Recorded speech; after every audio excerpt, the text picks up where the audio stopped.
আজকে আমি একটা রেসিপি করব, ওটাই আপনাদের দেখাবো কিভাবে করব। তো এখানে এই যে বন্ধুরা, একটি বড় মাছ, রুই মাছের দুটো পিস নিয়েছি, আর এখানে ঝিঙে আলু নিয়েছি।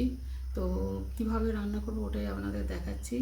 আজকে এটা ভাজা মশলা দিয়ে রান্না করব বন্ধুরা। এখানে কড়া বসিয়ে দিয়েছি, তো শুকনো কড়াতে কিছু মশলা ভেজে নেব।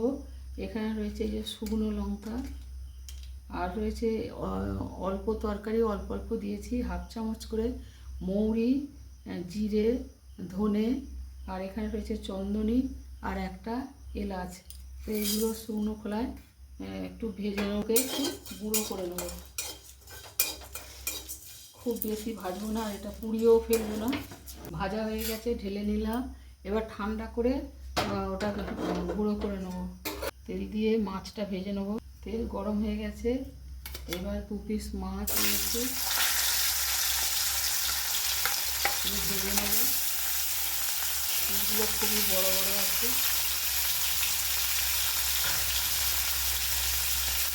মাছগুলো ভাজা হয়ে গেছে, তুলে নিচ্ছি। এবার এই ঝিঙেগুলো ভেজে নেব।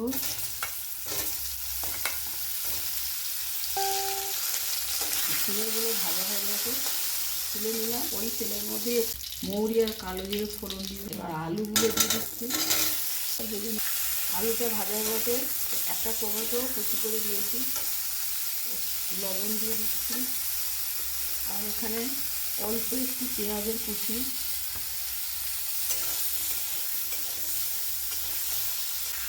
টমেটো পেঁয়াজ কুচি ভাজা হয়ে গেছে। অল্প একটুখানি হাফ চামচের কম আদা গ্রেট করা দিলাম, একটু হলুদ, ওই হাফ চামচেরও কম ঝাল লঙ্কা দিচ্ছি। লঙ্কাটা আপনারা পছন্দ মতো দেবেন। মশলাটা ভালো করে কষে নিয়েছি, এবারে জল দিয়ে দেবো।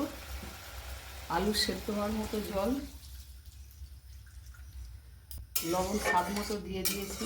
এটা সেদ্ধ হবে, তারপরে ঝিঙে আর মাছ দেবো। ঝোলটা বেশ খানিকক্ষণ ফুটে গেছে, এবারে মাছগুলো দিয়ে দিলাম।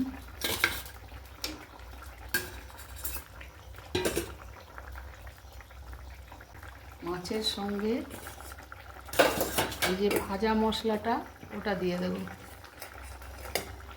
এই যে ভাজা মশলাটা এটা দিয়ে দেবো।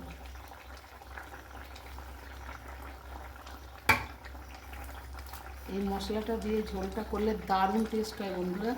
আপনারা না খেলে বুঝতে পারবেন না। আপনারা অবশ্যই এইভাবে করে খাবেন, দেখবেন যে কত সুন্দর টেস্ট হয় এই মশলা দিয়ে করলে। দিয়ে কিছুক্ষণ ফোটাতে হবে। একদম রেডি হয়ে গেছে ভাজা মশলা দিয়ে মাছের ঝোল। দারুণ টেস্ট হচ্ছে বন্ধুরা। আপনারা অবশ্যই এইভাবে করে খাবেন। আর কেমন লাগলো অবশ্যই জানাবেন। ভালো লাগলে লাইক, শেয়ার, কমেন্ট করতে ভুলবেন না। জয় গুরু, জয় মাতারা। আপনারা খুব খুব ভালো থাকুন।